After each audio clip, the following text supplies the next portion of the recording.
千里之行，始于足下. A journey of 1,000 miles begins beneath the feet. We now gather in the Tao to travel the journey together. Welcome to Tao Talks with Derek Lin, where we take a deep dive into the Tao Te Ching by Lao Tzu. As always, I would like to extend a warm welcome to one and all. Thank you for joining us. I would like to invite you to center your thoughts and direct your attention to this moment in time, to the here and now, to be fully present and mindfully aware as we all ready ourselves for this sacred process in the Tao with one another.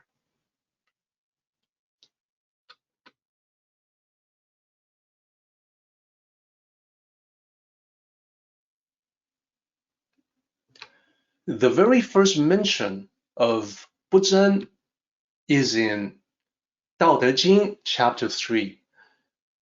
It's in the beginning where the first two lines of chapter 3, they say, do not glorify the achievers, so the people will not squabble.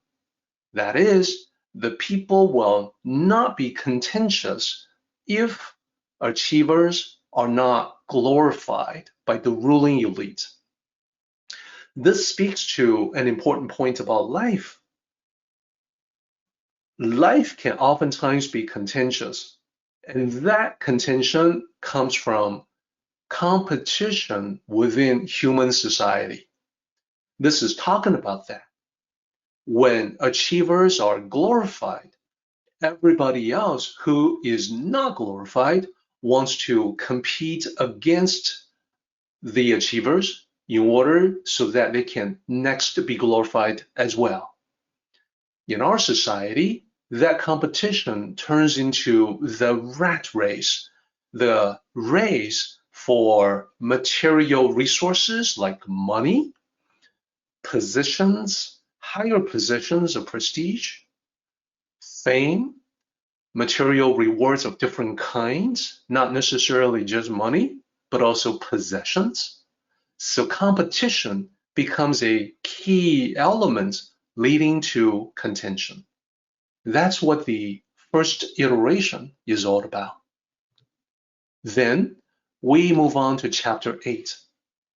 The first two lines of chapter 8, they say, the highest goodness resembles water. Water greatly benefits myriad things without contention. So we've already talked about how nature itself benefits all without contention. And here, what Lao Tzu is doing is to highlight the fact that water can be used as symbolic, representative, a metaphor for the Tao. In order to see that the Tao itself does not contend, we can simply focus on water, one aspect of nature. We benefit greatly from water. We all need it in order to live. And yet, water does not contend against anyone. It's there for us. Just sitting there humbly, without requiring us to do anything, without requiring any conditions, no strings attached, it is helping us without being contentious. So that is in chapter 8. And then in chapter 22, we've got two lines there as well. It says, because they do not contend, the world cannot contend with them. So what that means is that the sages are not contentious. Here, right before this, we talked about water being non-contentious.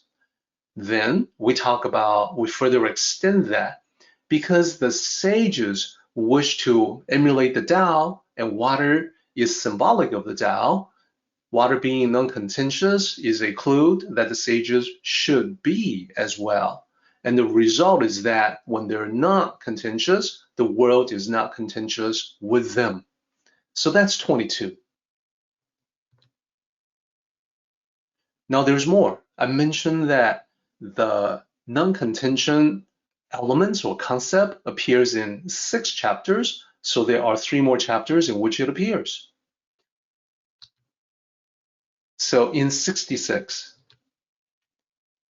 the 2 lines there say, because they do not contend, so the world cannot contend with them.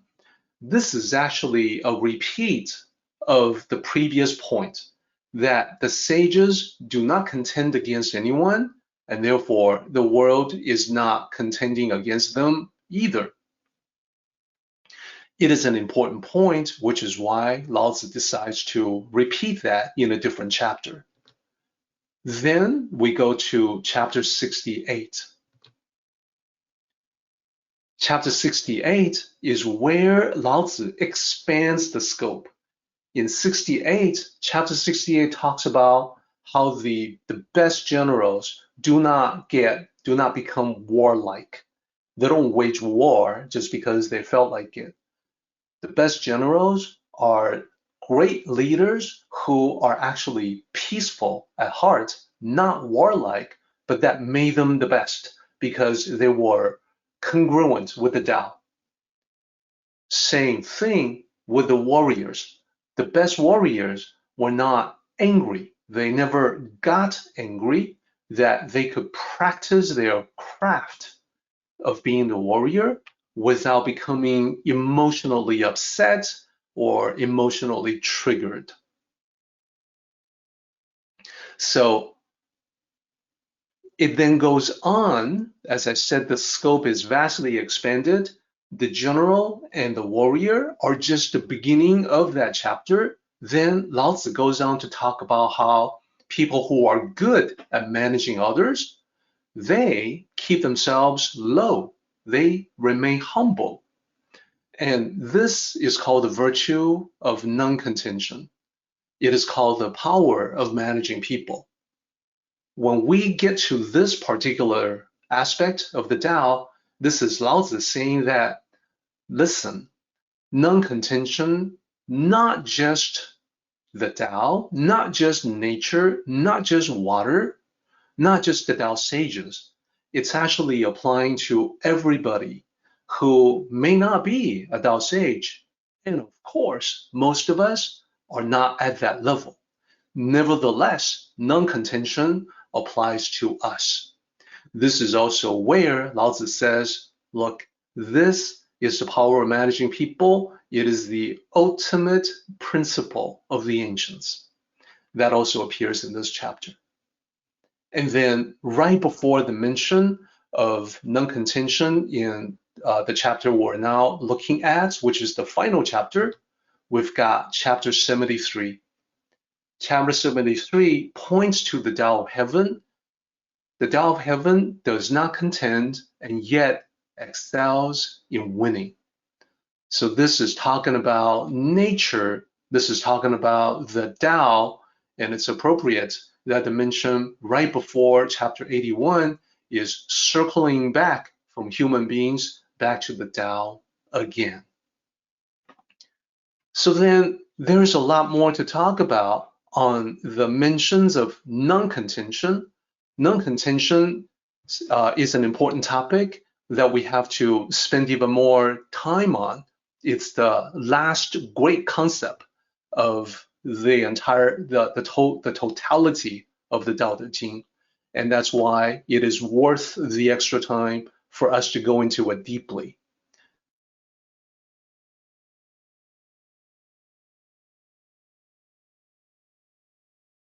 Our meeting has come to an end, but the journey continues on.